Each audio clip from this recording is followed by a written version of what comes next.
Yairime Gurubhi Purvam Yairime Gurubhi Purvam Padavakya Pramanataha Vyakhyata Sarva Vedanta Tan Nityam Pranatosmyaham.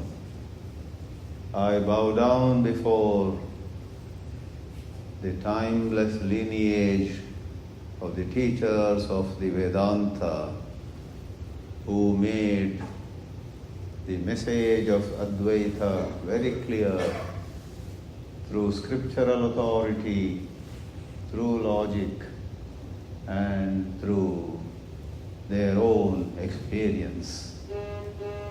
I am truly delighted and much honored today to receive this Honorary Ph.D.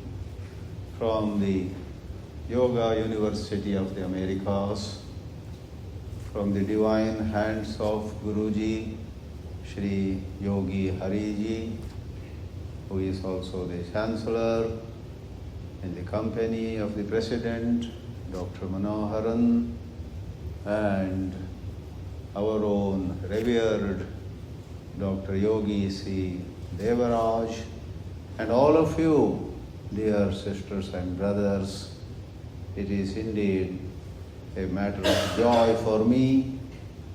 More than receiving this PhD, I am so glad to associate myself with the Yoga University of the Americas, with this Yogi Sri Hari Ashram, and I assure you of the best of my possible contributions to especially bring Advaita Vedanta into the ambit of study of this university and of this spiritual center.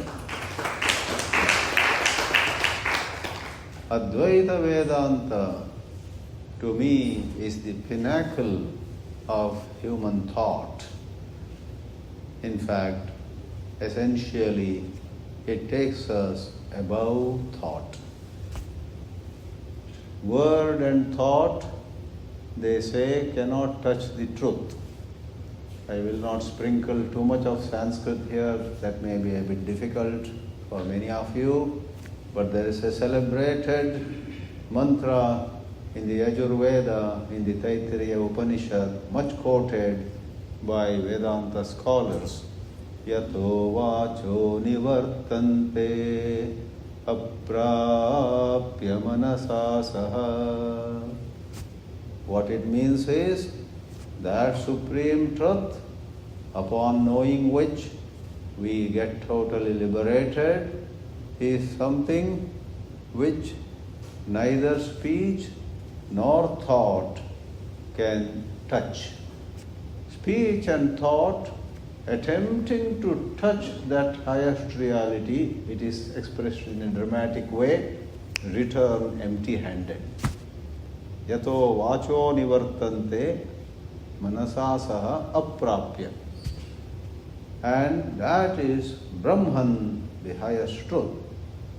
I will not give a very long speech here, but in summary, I would like to say, in the march of modern science too, we realize about 100 or 150 years ago, it was maintained that energy is conserved. Energy cannot change into anything else. Conservation of energy. Then there was conservation of matter. Matter can go from solid to liquid to gaseous and such different forms, but matter remains matter and energy remains energy. Then came the time when physics found out that matter and energy are not watertight compartments. Matter can be changed into energy. Energy can be changed into matter. Einstein gave even an equation for it. For a unit of matter which has certain mass, m, how much energy can be generated? E is energy. He said the equation is E equals mc squared. And C over there is one of the most puzzling factors of this creation, that is speed of light. And then this century, 21st century, all over the world, there is interest taken in understanding what is consciousness. Matter, energy are interconvertible. Because they are interconvertible, put both of them in one box, because they are no more two. They are one only, though it may take a special process, nuclear fission or fusion, etc. But irrespective of that, matter and energy are in one box. Now another box as though came, and that is consciousness. So long back it was energy here and matter there. But now it is energy and matter over here and consciousness over here. You and I are conscious. We are conscious principles. It is said in a dramatic manner, though actually the 4 Mahavakyas come in the 4 Vedas, but in a manner of narration. It is said, a disciple went to a guru and asked, what is the ultimate truth in life? And the Guru said, Prajnanam Brahma. Prajnanam is the Sanskrit word for consciousness. The highest truth of this universe, of your existence, is pure consciousness. You may be very attached to the body. A child may be very attached to a toy or a candy. You and I have better toys with us. We are attached to some gadgets and this or that. But more than what we possess, more than the body and mind that enjoy our possessions, it is pure consciousness, light of consciousness, Prajnanam Brahma. The disciple scratched his head and after a while asked, where is this Prajnanam? Where is this consciousness principle? The Guru then says, Ayam Atma Brahma. This consciousness is right here, pointing the finger to his chest and implying it is so in the disciples within also. Prajnanam Brahma is from Rigveda, Aitareya Upanishad. Ayam Atma Brahma is from Atharva Veda, from Mandukya Upanishad. The disciple got some clarity. Oh, this consciousness principle which pervades the whole universe is inside here. Very interesting. And how do you realize it?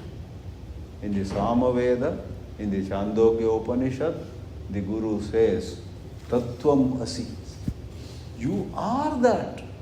If you inquire, who am I? Don't settle for a superficial understanding of yourself. That's the problem. That is the basis of all problems. You demean yourself. You limit yourself because of your narrow perception, because of your refusal to go beyond, think beyond, see beyond. You settle for a paltry, limited idea of who you are. Therefore, Uddalaka, the teacher of Samaveda, says to his own son, Shvetaketu, Tattvamasi. You are that all-pervasive consciousness. Then the last part is the Guru withdraws. The disciple, and there is such a disciple in every one of you, you are capable of inquiring, you are capable of going deep within yourself. Please do it, let us all do it. The disciple goes into deep inquiry, dismissing all ideas, all limited notions of his existence. And then the disciple, not told by the Guru, but he himself or she herself, no gender bias please in the Advaita Vedanta. Advaita Vedanta is available to women and men equally, no caste consideration, no color of skin, no length of nose or any such thing. So today as I am talking, one of the most wonderful enlightened masters is a lady. Mata Amritandamayi, going around, inspiring us. I had the opportunity to receive her blessings, get hugged by her 3 times, once in Northern California, second time in Southern California, and third time in Chicago. That was many years ago. So no gender bias.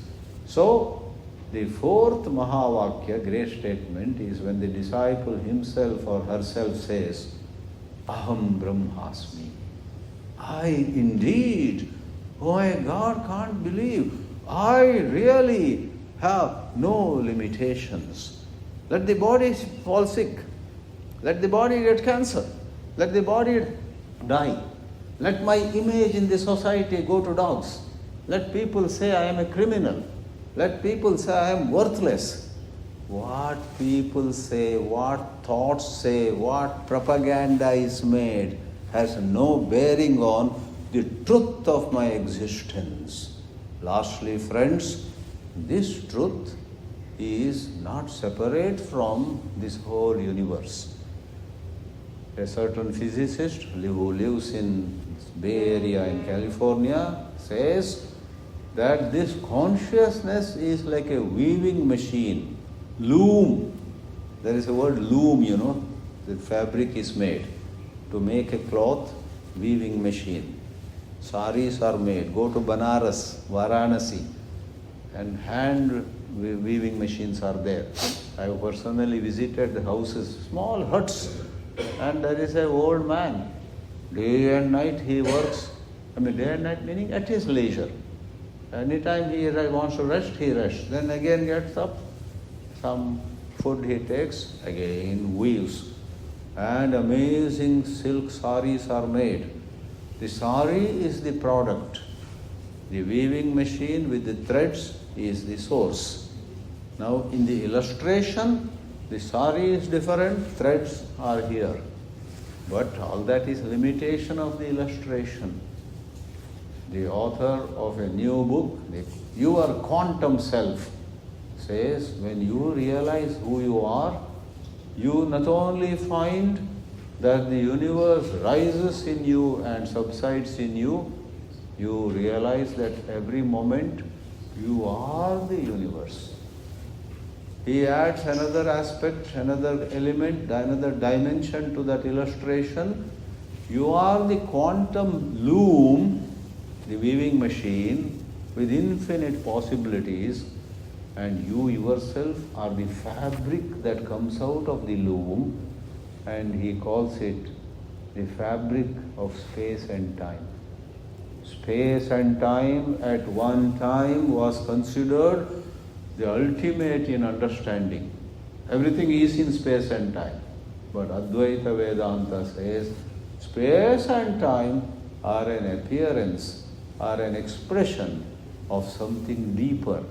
And what under the sun is that deeper truth? You. You are that consciousness. You are Sat. You are Chit. You, the consciousness principle, you are yourself, the space-time fabric. Imagine the quantum loom and the space-time fabric. I'll end my topic for some other things every speaker says, but this little touch of physics may be a little unique to you. I end my talk saying there is today a very fascinating topic of entangled particles. 2 particles are generated, maybe 2 photons. 1 photon remains in Miami. Another photon reaches a distant galaxy. And they have found out through theory and practice or practicals that anything that happens to this particle affects that particle. Therefore, they are called entangled particles. Imagine, let's say, Padmaja and I are here sitting next to each other, and after some time I go 1,000 miles away. She is not seeing me, I am not seeing her. But as I am away 1,000 miles away, she turns by 90 degrees in her chair, and I turn 90 degrees over there. Then I turn this way, and all of you see her turning. How come they are entangled? Now this is to make it easier to understand. This business of entangled particles is like that. Without any communication, and in a beautiful way, the author of that book, Your Quantum Self, says, it is your limitation of perception that you say this particle and that particle are, galaxies apart. Actually, that that space is an illusion. The time is an illusion. This particle and that particle never got separated, are always one. So this kind of collapsing of space and time into a certain reality is a matter of great research. The Nobel Prize in 2022, just 4 years ago, went to 3 scientists who threw such light on the entangled particles. In your limited perception through senses and mind, you say, how can that particle which is some galaxies away affect this particle on our earth? This distance and this time are all in your mind. Actually, the two particles are ever one. This kind of dizzy heights, not only of philosophy, but with a certain relevance to daily life. And that relevance is nothing but, rather than just talking or writing articles, if you deeply appreciate this truth, your sorrow, your fear, your low self-esteem, all of them will vanish. You realize yourself to be the pure Sakshi. The mind may have sorrow, but you have no sorrow because you are the Sakshi. The body may have cancer. You have no cancer because you are the witness of that cancerous condition, of a certain expression. So I can go on and on. In fact, let me end with a joke. Once I gave a talk here only in Florida or Orlando, and at the end of a lecture somebody came and thanked me. Once more, Swamiji, your lecture was very good. I said, what do you mean when you say my lecture was good? Swamiji, I suffer from sleeplessness. I suffer from sleeplessness. Whenever you came to Orlando, that is when I used to get good sleep. Swamiji, today also I got wonderful sleep in your lecture. Thank you so much. Then he said, I have a question. I said, what's your question? Swamiji, you may not come till next year. How do I get good sleep? Then I said to him, don't worry, I have written some books. They are also very effective. And before people of Miami ask me that question, I have kept some books there. And those books are complimentary. Take 2 or 3, every one of you, and you will, in deep sleep, you will understand whatever I talked more than what you did today. Swamiji, we have recorded today. Thank you. Thank you very much, and may God's grace be upon all. Thank you, sir.